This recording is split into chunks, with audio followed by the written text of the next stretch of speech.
Good morning, winter sports fans. The Eberspecher Luge World Cup Tour has left mainland Europe and made its way to the Balkans. We're in Sigulda, Latvia for stop number 6, getting ready for the men's singles luge competition. Hi again, everyone. I'm Tim Singer. This is by far the coldest day of competition so far this season on the World Cup Tour. Translating this to the Fahrenheit scale, 29 degrees. The ice is 24, humidity at 81%. As we get ready for a full weekend of competition, men's and doubles today. The women's singles will be followed by the team relay tomorrow from Latvia. Here's a look at this track for the men.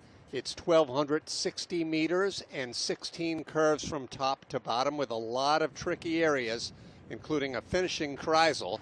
And right now, to tell us a little bit more about the course and today's competition, I'm pleased to welcome back to the USA, fresh out of competition, from the Team USA, Emily Sweeney. Good morning, Emily. Good morning. Thank you for having me. Yes, so we're here in Sigulda, and it's a tricky track. From the men's start right there, you can't see from this perspective, but they take an elevator ride to the start. So it's a really high up start, but it comes into a pretty flat section here.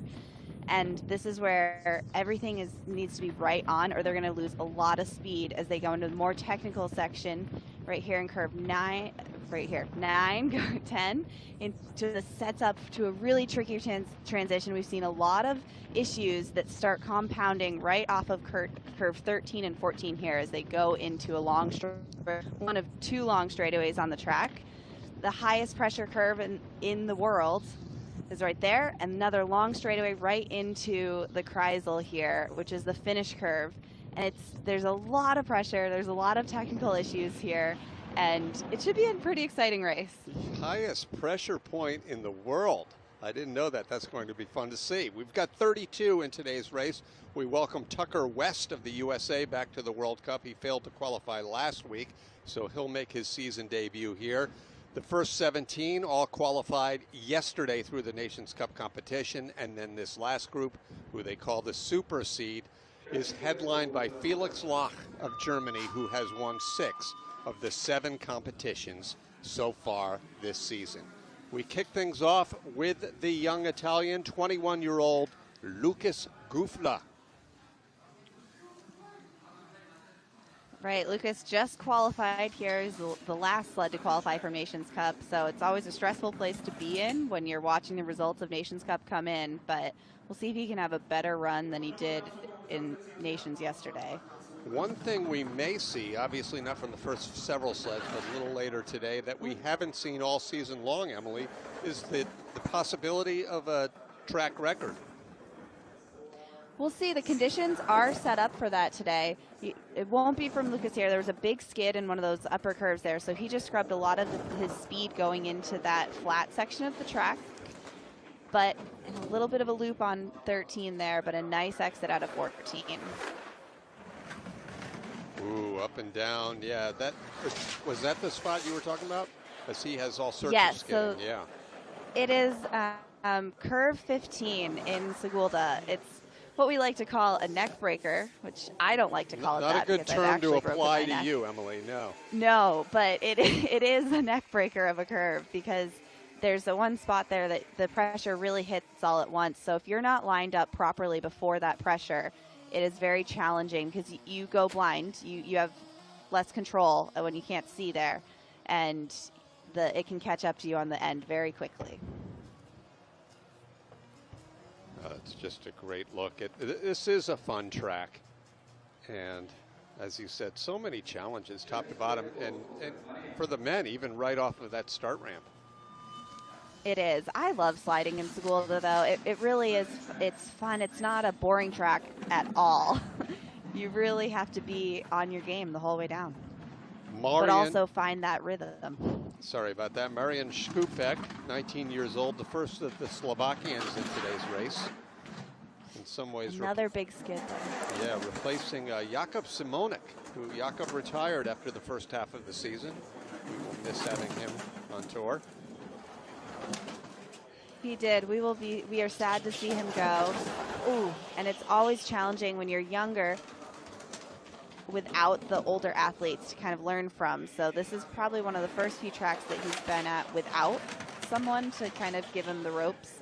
Sure. Well, Ninnis is around, and when you talk about older, he's older than everyone. His You're right. Latvian teammate. He'll be coming up a little later, but a bit of an adventure from top to bottom for this 19-year-old. When we get a chance here, as we see the slow-mo, we'll talk afterwards, what happened to him. I mean, it was all over the place the whole way down. So a lot of that, you really have to relax your shoulders and get into the sled. So as soon as he had that mistake up at the top, and then every transition after that seemed to be worse and worse. So I think a lot of it is once you have that mistake, you need to push back and almost commit more to it. And it seems like the opposite happened. Here's Teodor Torea of Romania. Finished 31st as a 19-year-old at the Olympics in South Korea in 2018. Romanians have had a little bit of a rough season here. They've been one of the few nations that have been hit a little harder by COVID with some positive tests, nothing radical, but due to contact tracing, several athletes have had to miss races, including Raluca Stramatarau, who will not be here this weekend for the 4th time this season. Right, and that's just a part of the game right now. I mean, we're very fortunate to have a World Cup going on right now, and along with that comes a lot of precautions that everyone's taking very high into that and flip off the end of curve 11. Unfortunate, but does a great job of getting back on that sled. Emily, is he high enough up where he'll get a finish time? Looks like it. He will, yes. And I mean, at this point, you're just getting that second run in. It can happen so quickly though, and it's such a tight transition from 10 to 11. He was behind, and you saw that exaggerated peak in curve 11, and he just flipped off the end there. Well, 100325 is really an unimportant stat. He's across, he's safe, he's up and grabbing his sled. Right, so that's up at the top of the track, and he actually navigated that better than the other sleds that have gone through. There was much less skidding, but here in curve 11, you see a later entrance right up to the top, and he just ran out of curve there. And you know at that moment when you're at the top of the track, when you're supposed to be at the bottom, that gravity will take its course. Good news, at least he gets the green light. No further insult to his injury there. Now, this is a season debut for the nation of Georgia. Kind of good to see yet another country here. Georgi Sogalani is the 23-year-old. Maybe, have you seen him before? I have not. So being on the road this year, everyone is very separate. So I have not, but it's great to see another Georgian athlete out there. I know Nodar's family has done a lot to keep Luge alive in the sport, so it's really exciting to see a Georgian slider on World Cup. I mean, what better advocates than Nomar's family? Just so great to see as he's 600s back. And again, a welcome to everyone that woke up early to watch live World Cup Luge. If you'd like to comment on today's competition, we'd love to hear from you and where you're watching from. You can find us on email, luge.announcer@gmail.com, or you can tweet us at lugeannouncer. And I guess we will not be getting any tweets from President Trump for the rest of the season as he's been blocked. But anyone else is welcome to tweet us. Fairly clean run there, Emily. It was. I'm very impressed with that. Well done on that. You could see he had a lot of critical drives in there to keep him online, and I think that the speed will come as more comfort and kind of you start pushing it with your sled technology. But that was a great performance from the Georgian slider. Yeah, I love the confidence on that sled right there. I mean, he's peaking up a little bit, but not a lot. Absolutely. Matija Sokovic up now from Poland, really not having a spectacular season. He's got two top 20s, a 17th and an 18th, in Altenburg and Oberhof. He was really knocking at the door when he first came on the World Cup a couple of years ago. Of course, he was part of a Polish team that ended up on the podium in Oberhof in team relay, which was one of the nice moments of the season. It really was. And I mean, you see his position on the sled. He looks great. It's just about putting the runs together when they count. So far, so quiet.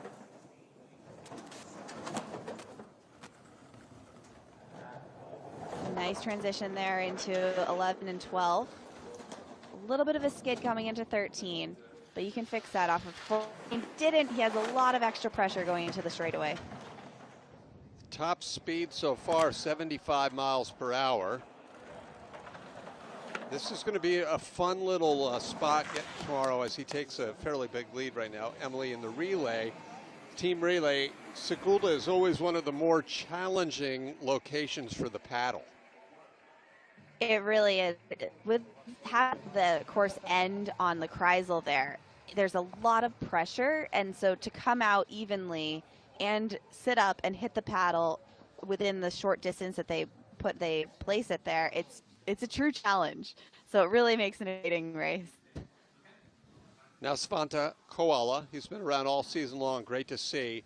The Swedish team has been part-time lugers over the last several seasons. We'll generally see them in Lillehammer, maybe Winterberg and Eagles, but Svante and his sister have been competing all season long. His best result, in 19th place, that was at the World Cup opener back in Innsbruck, which seems like years ago at this point. It really does. But Svante, I mean, this has been a great season for him so far, and I actually did speak to him when we were in Koenigsegg, and he said this is the first year he stopped having a summer job to really dedicate himself to the sport and to training. So he's definitely seen the dividends of that with his World Cup performances so far. A little high, but he handled it very well going into 12 there. Full quarter of a second back. Nice job. Nice quick little recovery there on the exit. Yes, he's putting together a pretty good run, but there's a lot of corrections coming off of the curves. Typically, you would want to see those corrections drives happen in the curves to really be able to build the speed in the transitions. There's a lot of long transitions on this track, and that's a lot of opportunity to build your momentum. And with all of these little corrections coming off of the curves, it's preventing that from happening. So there's a lot of time in that, but it was a clean run. I gather from seeing Rennie Friedel there in the coaches area that the Swedish team is training with Austria. I believe so. He actually spent a lot of his summer in Innsbruck, so that would make sense. There you go. The second are Romanians getting ready now at the top. This is Valentin Cretu, 31-year-old student who is a two-time Olympian. His best result, 29th place at the Sochi Games. Valentin says from season to season, he's still trying to work on the hardest part of the sport for him, which is knowing he doesn't have a chance to win, but making smaller goals. I love that realistic attitude. You know, maybe it's finish in the top 20, maybe make it into the sprint on one of those weekends.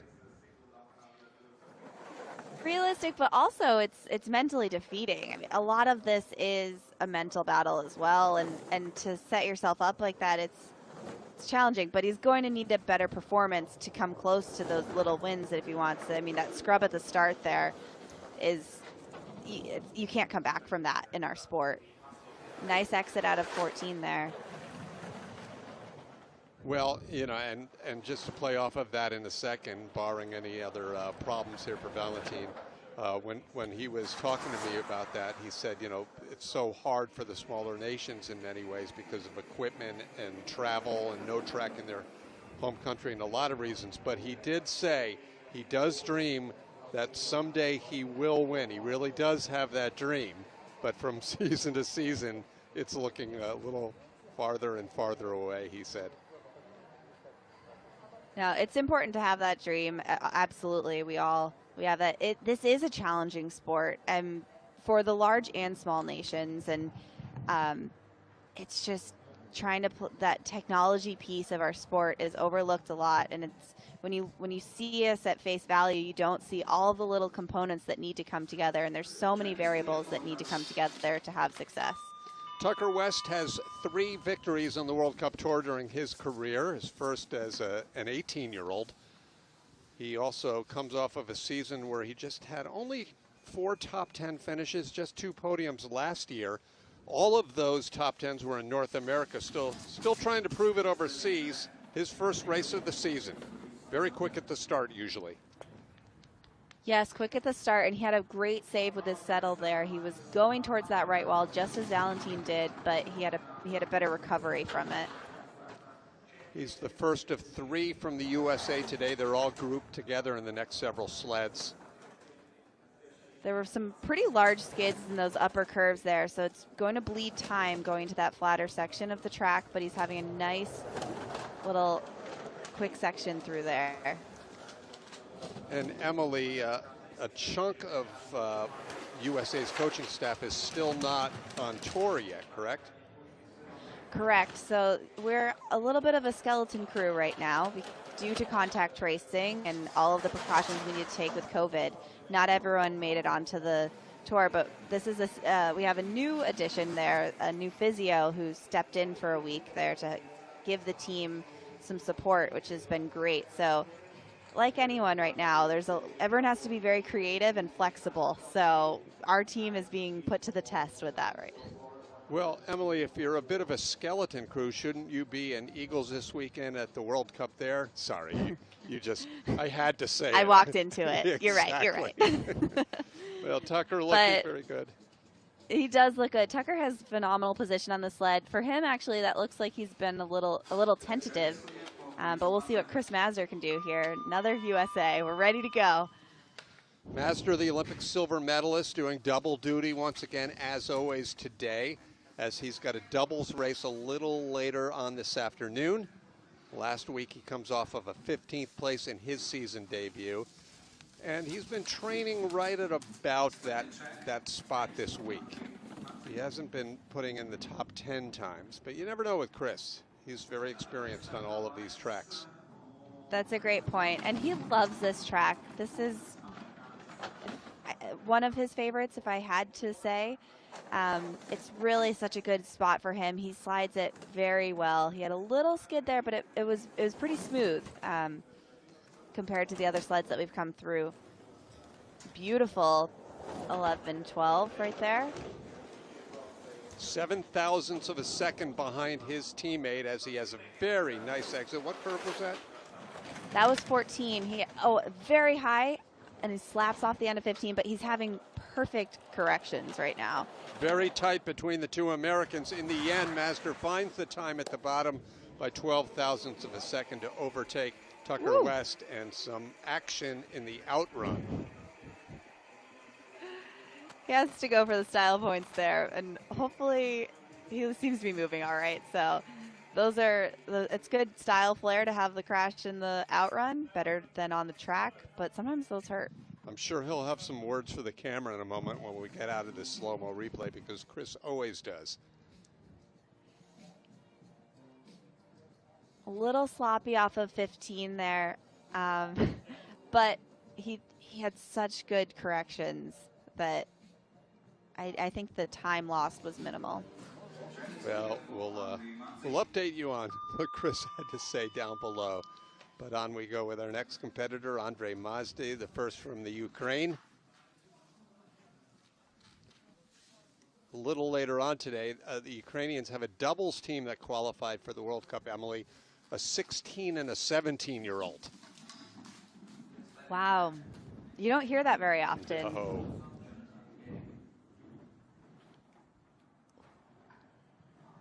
It's such a challenging angle for the start there for the men. So it was a little abrupt for Andre, but his start is not his strength. His strength is in his sliding.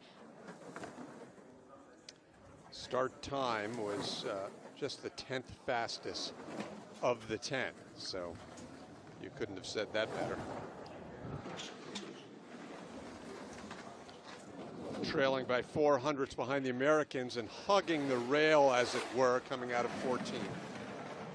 He really came out very early, but handled it very well. He didn't panic at all. So it's a nice correction there.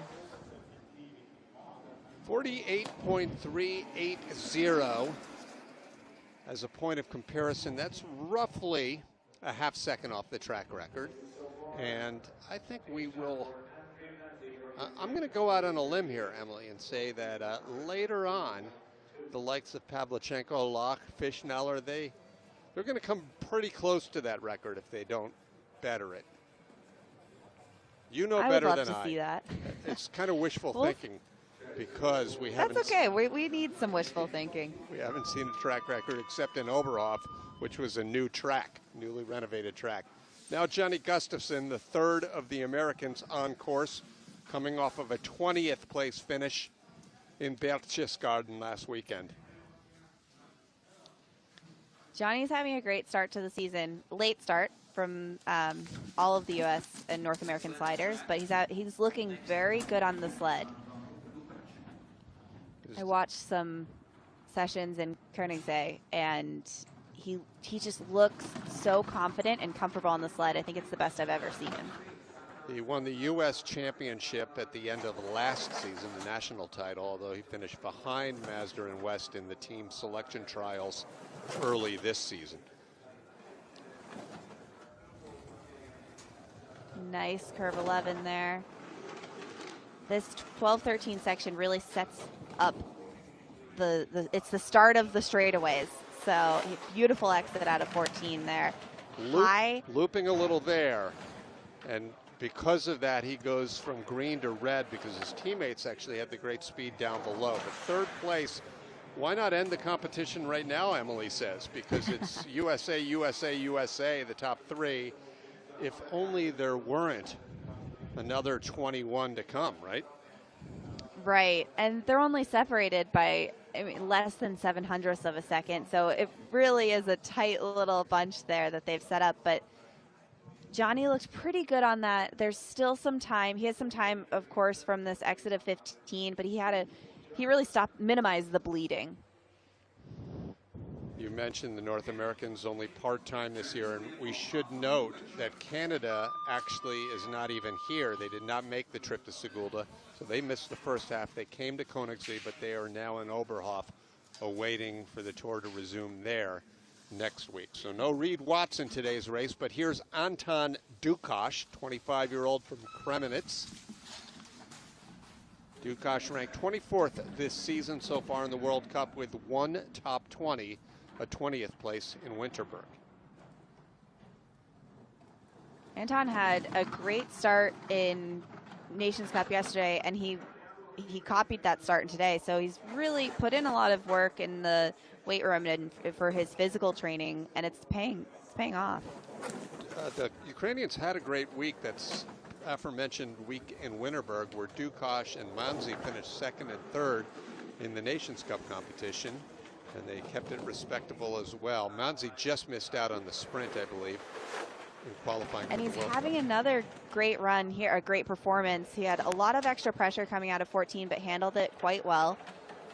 And he kept that nice low line in Kreisel. There's a lot of time in Kreisel here. So he didn't find it today with that run, but he had a really solid driving performance. That's 14, right?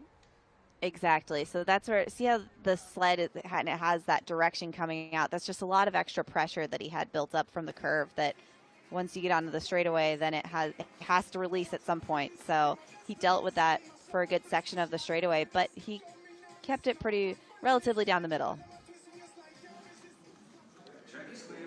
All right, on we go, and we should note that aside from this being the 6th World Cup of the season, this race is doubling as the 52nd FIL European Championships. It's a race within a race. A little surprising to see Reini Ager going this early in a run. He has spent most of the last couple of seasons in the seeded group, off to a little bit of a rough start this year for the 31-year-old, who, Emily, as you know, it's tough to be battling chronic injuries, and no one has had more than Ager with his back problems over the last 5 years or so. It really is. I mean, the amount of challenges that the sport has when you have chronic pain that you're dealing with from injuries, that just adds a blanket over everything. He's a little high on 11 there. It's going to set him up a little bit behind, but he has a nice correction going into 13. Right? I think with dealing with injuries, you see a lot of this, and I think he hasn't had the performances he's wanted yet this year, but once you do kind of break through and peak, those peaks are that much more rewarding. Well, this could end up being a tough race. Reine's back in 6th place, but within 2/10, which in at least the early indications means that things could be really tight among the top 15 or so when we're done with this run. We'll see, but it's still the Americans leading the way. Our good friend Summer is tweeting in saying that she always finds it interesting that we comment on the percent of podiums that are in North America, but we don't comment as much as the percent of German podiums in Germany. And Summer, of course, quick to point out that 6 of the 10 races this year, of course, due to the pandemic, are being held in Germany, doubling up in Oberhof and in Königssee. And it does come from a reliable source, Emily, because Summer is an American who has won 2 of her World Cup races in Europe.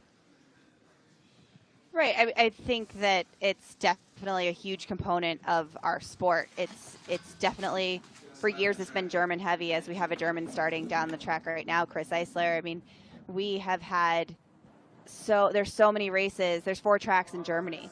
But to have, especially this season, to have everything put into Germany, but still be spread out amongst different tracks and still having the travel component, it's frustrating being a North American and having all of the World Cups taken and World Championships, which should have been in Whistler this year. So it's disheartening to see that happen. Very tough. And I think when we talk about the podiums, that's a huge component. Having a home, having all that extra training, it's huge, whether it's on North America tracks or in European tracks. Sure, and we're headed next week to Oberhof, where I believe Summer podiumed last year. Eisler trailing the Americans right now as he crosses the finish line in 8th place. And, just to play off that point for another second here, Emily, I think, and I mentioned this with Tucker, where all of his victories are in North America, both podiums last year. It simply means, I'm sure Tucker more than anyone wants to make it as a goal to start spreading the wealth, to make that move on some of the other tracks where you, in the history, have not done as well. I mean, you did it in Winterberg. Right. Everyone wants to win. Yeah, that's right. We all have that dream, and we all have those goals that we want to win. Just it's not always a level playing field, whether it's on an American track or a European track. We just happen to have more races on European tracks, so it's a little bit of an uphill battle for a lot of us, but that's right. We still show up. And bringing it back to the present as Joseph Ninnis gets ready. Nice finish yesterday for Joseph. He was 3rd in the Nations Cup. One thing about this weekend is it is somewhat competitive neutral because it's not in Germany, it's in Latvia. The Russians certainly spend a lot of time here, and we expect big results from them this weekend, not to mention the Latvians. But the other country, it does sort of even the playing field somewhat. It does a little bit, and I think that's why they chose this track for European Championships this year. And Josef here has a lot of training here as well. Sigulda does a great job of opening up training opportunities to other countries. So a lot of the smaller nations will go here for extra training. Long on curve 11, and he has a great job. It's very easy. It's very difficult to make that correction that he did to get back online. But that experience and all those training runs are showing off. Making our way down to the finish here. It's still the USA leading 1-2-3 as we get ready for a Latvian and a Russian, the top two from qualifying, getting ready at the top. Ninnis is back in 7th place. And just to finish that thought, at the World or the European Championships last year, Emily, it was held in Lillehammer, and the medal count was Russia with 6, Austria and Italy 2 each, Germany and Latvia 1 each. So they did really spread them around amongst the nations last year, with Germany only winning 1. That was right. And in a dream world, we would just have more races like that. But absolutely. In a dream world for you, maybe double up in Lake Placid, double up in Park City, bring Calgary back, head to Whistler, be a nice good chunk of the season, right? I just would like to see more. We don't need to double up on things. I want to see everything spread out. Right. Here's the youth Olympic gold medalist. He'll be followed by the silver medalist from Lillehammer, from San Moritz last year. This is Bergens. Did not race last week in Königssee. I wonder if he was getting a little more track time, looking to have a breakout performance today. He was second in Nations Cup yesterday, so that little victory is it gives you some nice momentum going into a home World Cup. A home World Cup is as great as all of that extra training experience is. It also comes with some extra nerves sometimes, especially if you're a younger athlete. He took the green early. He took curve 14 a little rough. Will it stay green? It's a pretty good lead right now. Ooh, this is going to disappear, isn't it? It is. He had a lot of that extra pressure coming off of 14, and he didn't get it back online like he needed to going into 15, and then it's remarkable what that'll cost you. I mean, that was a 0.2 of a second error. The straightaways here are so long that you kind of, it's easy to overlook the amount of distance of track that you're covering, and to have your feet down that long of a time and that much sideways pressure, it's a big mistake. And then again off of 15 here, I said too much direction into that slider's right wall.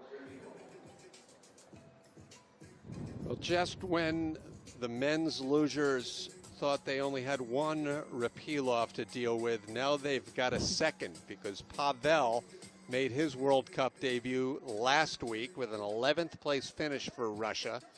And he's getting ready to slide down this Sigulda track, a track he's pretty comfortable in, at least as evidenced by his victory yesterday in the Nations Cup. It is, and it's exciting to see. I like seeing kind of siblings on tour, and I think that you learn so much from your sibling when you're both in this situation. You can learn a lot from your teammates. As much as this is an individual sport, it's also a team sport. You train as a team, you race as an individual. So I think that there's a lot you can learn from a sibling as well. So he's already in the green, and we'll see a bright future ahead of him. Lots of siblings. You got the Sheiks brothers in doubles luge later today. The Apariods also from Latvia. Got yourself and your sister, both Olympians from the United States. Right. Oh, long on 14, and you see how flat he was throughout that entire mistake. Again, is this a Repilov or a Pavlichenko? Yeah, that's a good way to look at it. Well, he's learning from the right person, but when you take those chances, you pay the price. And Rapilov is back in 11th place. You know, with the last two we've seen, who we thought might take over the lead, you can chalk it up to nerves, but really, yesterday would have been the pressure day, right? It would have been. I definitely find Nations Cup to be more of a high-pressure situation than World Cups, but, I mean, he's still a young slider, so mistakes happen, and he just came out of 14 a little too early and then up on the end, and it's a very common mistake to happen on this track. This is a very technical track. It's a challenging track, so I expected to see a lot of these issues today. USA with the top 3 positions as we've made ourselves through the first qualifying group, first 17 of 32. Now we advance into the seeded athletes. These are the lugers who have had the strongest results over the past 3 weeks. Leading things off, another Latvian, Riks Rozītis, still ahead his teammate Archers Darznieks, but we should note that the number 1 strongest Latvian is out for the season. Kristers Apriots had a crash during training in Oberhof. Initially, we just thought we would miss him for a week or 2, but he broke his ankle, Emily. Unfortunate. It's got to be tough, especially this weekend. Definitely, to miss out on a home World Cup, a home European Championships. We send our thoughts to you. It's challenging. Riks here is not the strongest starter, but he is he finds speed that confounds a lot of people. So you see he's having decent lines. There was a little bit of skidding up top, but he should start chipping away at this deficit he has. Speed is decent, 76.4. That's actually the best speed we've seen all day, as he crosses in 3rd place ahead of Johnny Gustafson, but behind 2 other Americans, Chris Mazder and Tucker West, to open up the seeded group. And we've got a tweet coming in from Luge Moms. You know all about them, Emily, and they were wondering if you could tell us any more about some of the coaching help that has been around these first couple of weeks while some of the USA team has stayed behind. Right, so we are missing 3 of our staff members on tour right now. Bengt Walden, Bill Tavares, and Matt Oakes were not cleared to travel when the rest of the team was. So luckily we have coaches that are based in Europe. So we had last week we had Andre Florschitz, a contracted coach, show up for us, and this week we have Kaspers, who is a Latvian actually. So it's nice to have a lot of people to pull from. Kevin Fischnaller grabbing the handles for Italy. Italy has had a lot of help at the start this year during preseason, with Tatiana Hufner doing some coaching in all 3 disciplines. Yes, they've seen a lot of success from that as well, and Kevin is someone who his strength has always been in his sliding, so to have another perspective coming on the start can be quite helpful for coaching. 7th place finisher at the Olympic Games, which was a very pleasant result, maybe one of the highlights of Kevin's career. Of course, he does have a World Cup win. A little bit of a late entrance into 12, but he handled it quite well. Nice exit of 14. This is a spot right near the finish house, but of course they have to wind their way down and then back up to that spot. That you heard him scrub the ball in that straightaway between 15 and Kreisel there. That'll take a hit on his time, but he did a great job of holding it to the right. That what you can't really see. Another crash in the exit. This is saying that the team relay is going to be quite exciting. I can't wait. We've already seen 3 people come up in a different way than they exited the track. So even in the easiest of placements for that paddle in the team relay, it's a challenge. It's going to be it truly is downright entertaining tomorrow. Kevin looked really good on the sled. This is the straightaway coming into Kreisel. It's tough to see, but it goes uphill, so you become weightless. So it's that much more challenging to actually have control and drive your sled. So that little scrub that he had, he did a nice job of minimizing it, but it's time. When we're timed to the 1,000th of a second, it's tough to come back from those mistakes. A little later on, the 2-time Olympic gold medalist Felix Locke will be coming down the track. Felix has won 6 of the 7 races this year. The other race was won by this man, Max Langenhahn, who's currently ranked number 5 in the World Cup. Aside from that first, Max also has a 2nd place finish on the Altenburg track during week number 2. Right, one of the younger sliders. Looking at his A-seed run yesterday, his issues are in the top curves right up there. So I heard a little amount of skidding there, but not too bad. And he's in the green past there, so he has some potential in this run. The 21-year-old, he's from the Oberhof region, where actually most of the Luge team is now. There's a small Bavarian group And we've got the Winterberg doubles team back, but it's really been the hub the last several years. 6,000ths of a second behind Chris Masder at that second to last split to the finish, and he finds it. He finds 9,000ths down in that finish. Kreisel takes over the lead. So it's Germany, USA, USA, the top three at the moment, with still 12 to come in Latvia. Right, and I mean, Chris had a little bit of sideways pressure and that slap off of 15, so it's no surprise that he came through on the end and the exit there. But do you see how early he's going into 15? He had a lot of driving in that curve to come back from that, and he did it beautifully.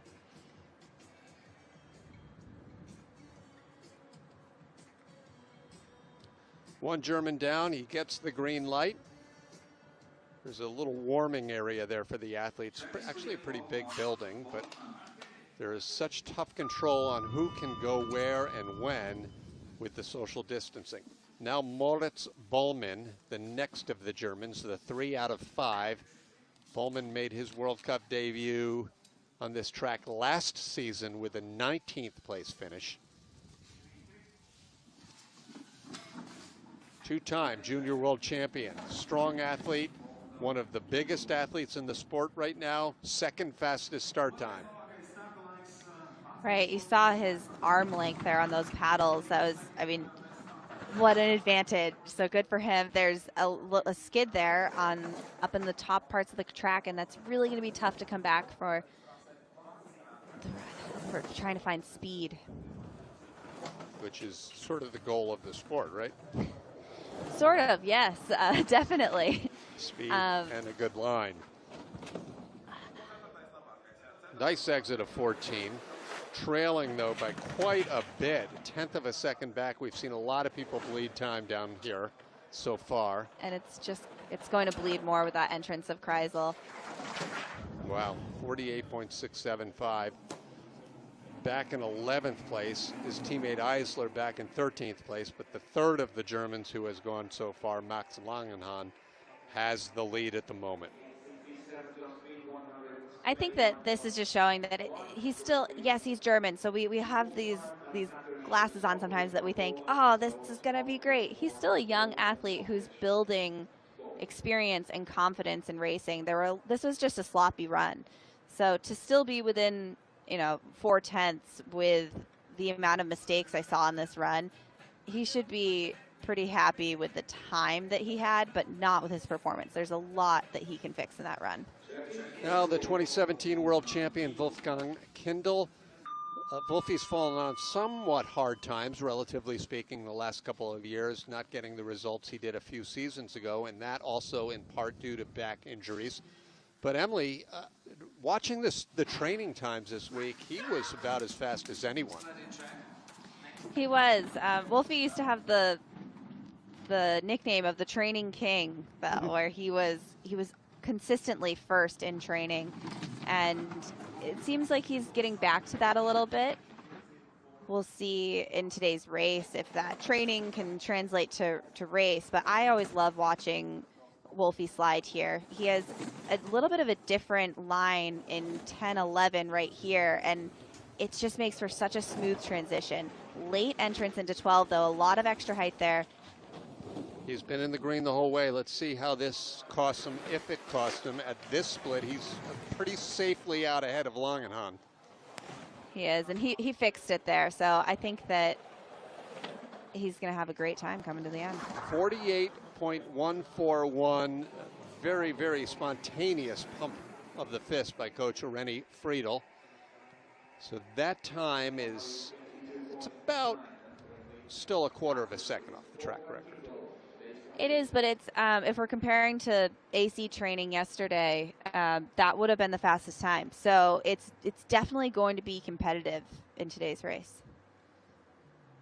Kindl into the lead for Austria. Austria 5 deep with its men, all of whom have won World Cup races, which is incredible.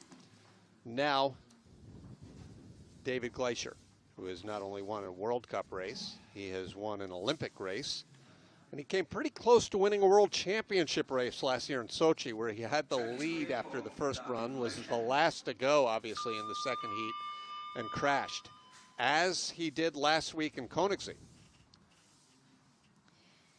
Yes, there's been a lot of highs and lows for the slider here. So with that, it shows a lot of speed, and that's what you said. It's what the goal is. An interesting settle there going into the sled. It didn't settle evenly, which can be catastrophic sometimes, but he kept it straight. And he's the first of two of yet another set of siblings in the sport. And Nico his younger. Nico's been the stronger, at least the last several weeks. Yes, and right now he's a little behind his teammate, Wolfie. And it's not looking as smooth as Wolfie's sliding did. So, and a lot of pressure out of 14. So this is going to put Glacier way back in the teens, if not 20th place or so. Unfortunately, we'll see right here, 20th, 49.449. You know, every athlete goes through it. You go through a rough stretch, and I don't know whether it's because you've set up your sled wrong or it's mentally. We have no way of knowing, Emily, because we're calling this race from 4,000 miles away. But this has been a very tough couple of weeks for David. There's so many variables to the sport. Right there, you just saw him come down in 14 too early, a lot of pressure on the end, and then directly into that left wall. And you can see how with Luge, our steels can catch, and when they catch, it's such sharp angles that our mistakes happen at. So he did a nice job, actually. I mean, it's not what he wants to hear, but he stopped it before the curve, so it didn't go terribly wrong. It went wrong for this race, but he can walk away or walk into the next run. Here's the final Latvian, who not surprisingly also had some pretty quick start times. Arturs Durznieks, his best career result on the World Cup was a 6th place right here on his home track. Decent season so far for Arturs. And again, his teammate Aprayods is out for the season. Inars Kivlenieks, who used to always have great results here on his home track, retired at the end of last season. So Latvia a little thin in men's luge right now. Not as much with the women and doubles. Right, and I mean, you can see the experience on this track right now. His top of the track was so smooth, and a lot of the athletes have been struggling to find that fluidity in those upper curves. He's having a great run so far. Really nice exit. So gathering that speed for the straightaway to the final few curves. Who did quite a bit of steering there, right? He did. It's an interesting way, too. He lifted his leg. You don't see that very often. But so there's still some more time in that. But up until that 15 to Kreisel transition, that looked like a very nice run for Arturs. This was about the nicest exit we've seen.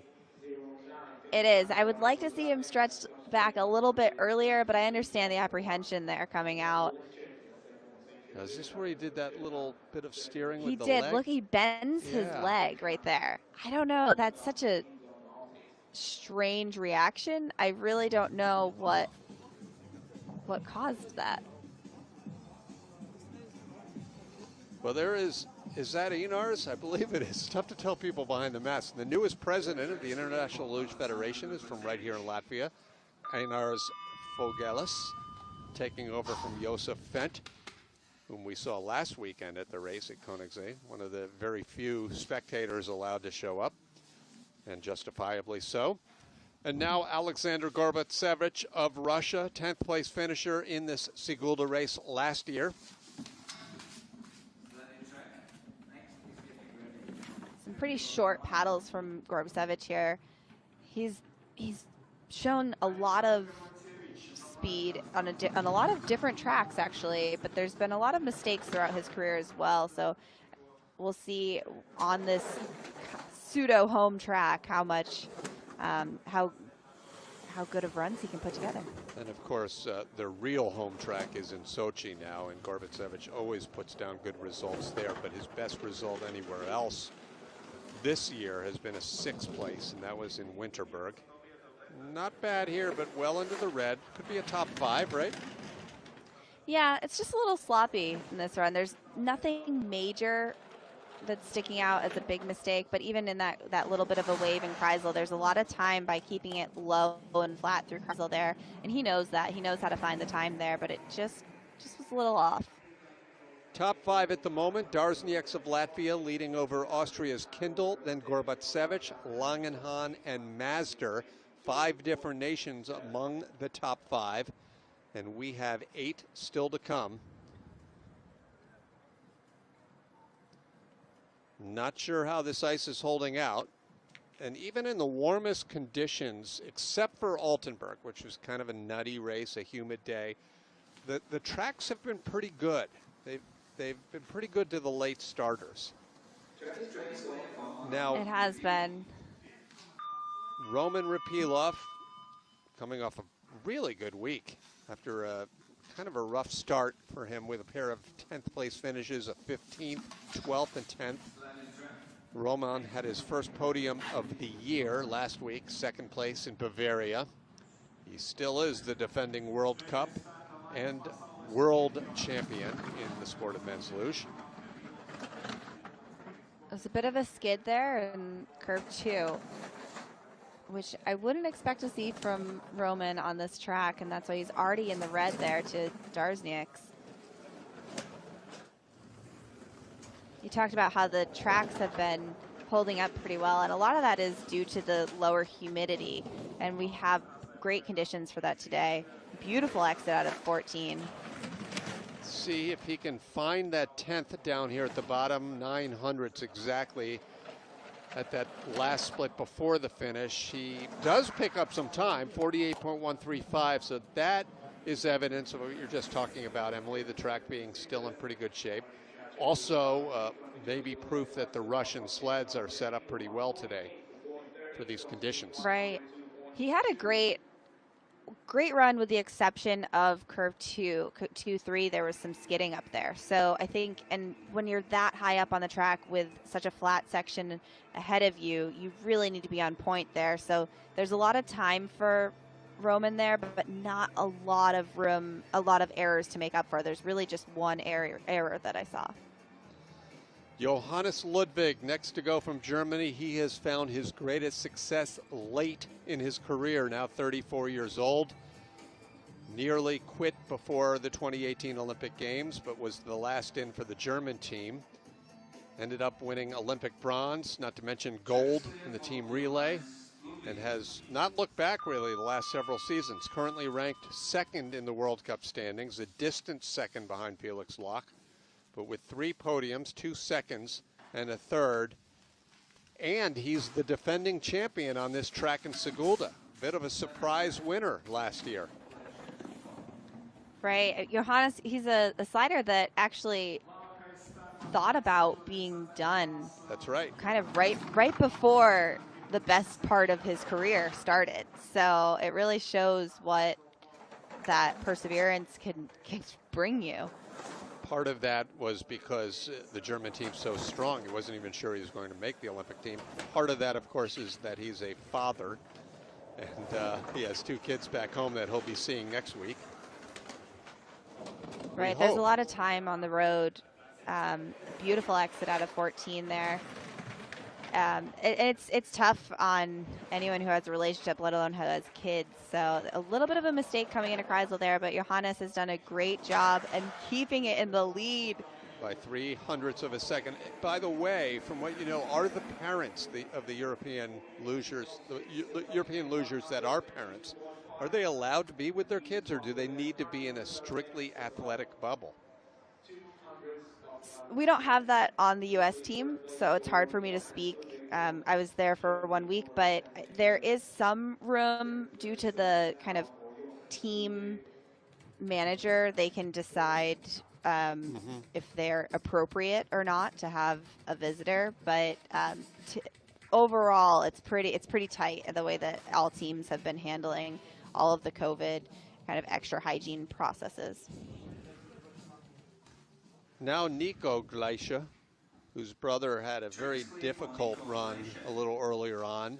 Nico is ranked 8th so far this year on the World Cup, with some of his best results in the last several weeks.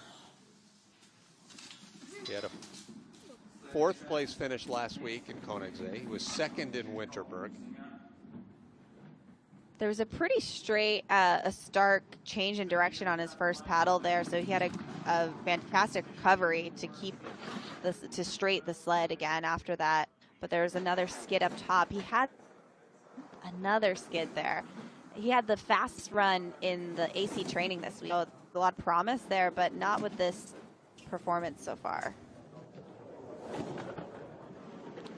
Well back at 22 hundredths as he exits curve 14. All of that time is coming, all of that time is coming from those top skids.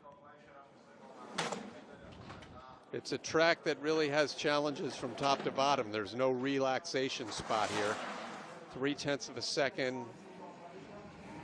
I love that reaction from Rennie Friedel. Could have been a lot better, he was saying. It could have, but he has another run coming up to show that. At this point, when you're 0.3 back, that's all you want to do, and the second run is really just show what you could do. A little bit of an early exit, so you see a tiny bit of a sideways pressure there, but he straights the sled very well. You can see right here, he does have a fogged face shield. I wonder if that prevented him from seeing a little bit.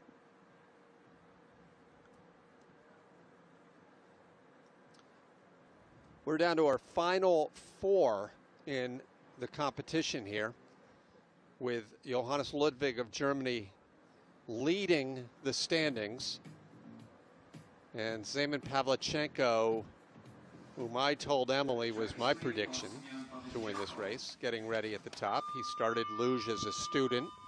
When a trainer came to the school and invited children to try out the sport, he fell in love and perhaps had his finest hour ever right here in Sigulda in 2015 when he captured the World Championship.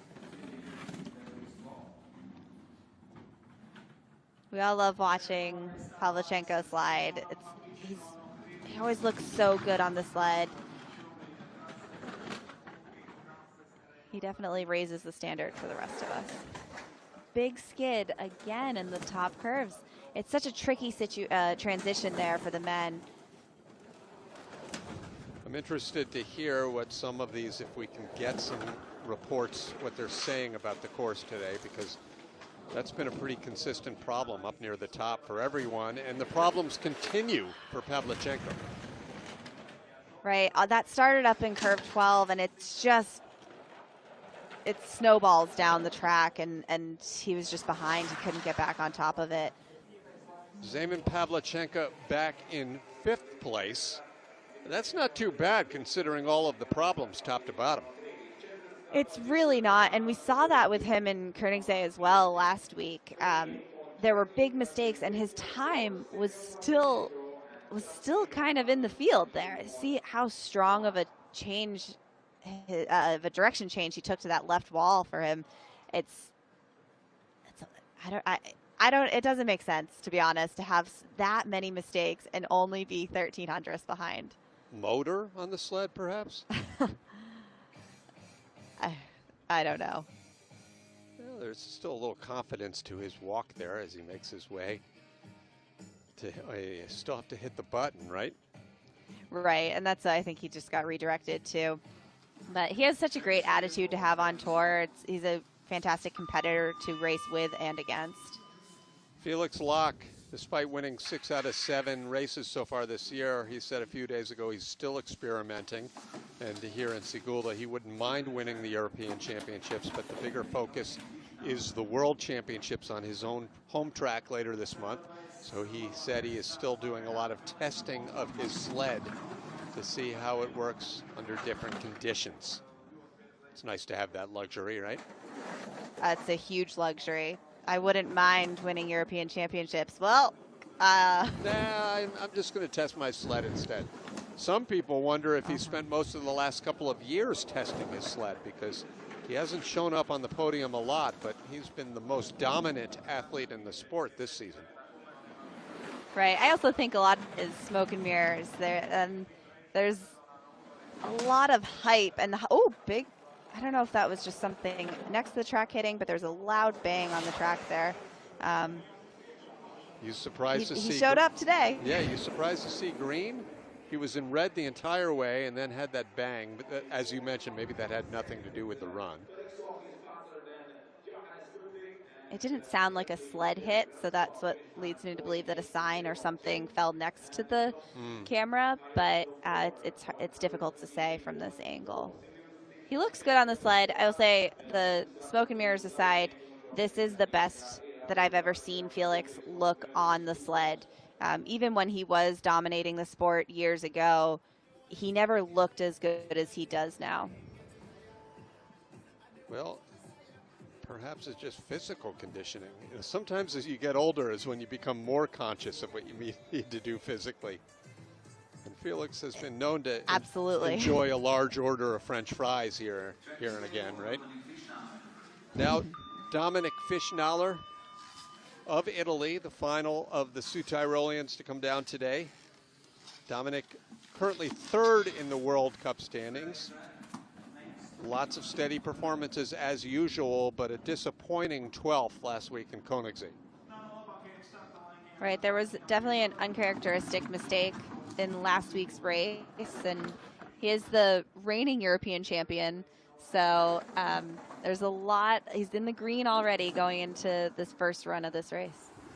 At the beginning of the season, I asked Dominic what his goals were for this season, and he was one of the few athletes, Emily, that says, to be honest, I didn't have any goals. I'm just looking at this season from race to race, which I guess in some ways can keep your mind clear, right? It can. He's moved back into the red a little bit, and he's not having as smooth the transitions in between on those straightaways that I would like to see, but he's definitely right there at the end. As always, he is. He's in the hunt. He's in fourth place with just one to go. So week in and week out, Dominic Fischnaller finds a way to stay in contention for a podium.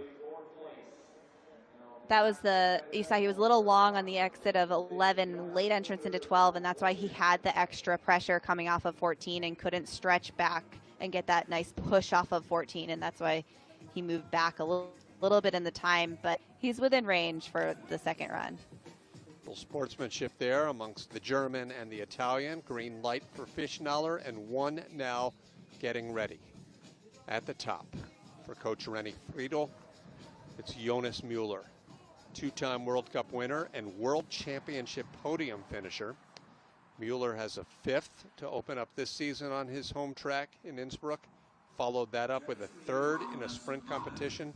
Also has another third and fourth to his credit. 23 years old from Bludenz, Austria, which is just about halfway between his home track in Innsbruck and the World Cup finale track in St. Moritz, Switzerland. Yes, for the first time in a long time, we're returning. The circuit will be returning to St. Moritz, so it's going to. I think a lot of the athletes are looking forward to that. Jonas was pretty quick during training as well, and keeping it close to lock at this point. 100th of a second back, heading into the second split time. A beautiful transition, 10-11 there. It's going to set him up well for the tricky section of the track.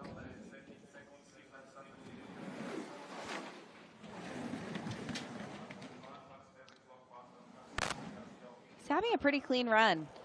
There's nothing major that's sticking out. Except for a couple of hits right at the finish line, one perhaps right before the line, the other right after crossing the timing eye. It's Germany leading the way. Mueller's back in ninth place, and 0.2 of a second effectively separate 1 from 9 for run number 2.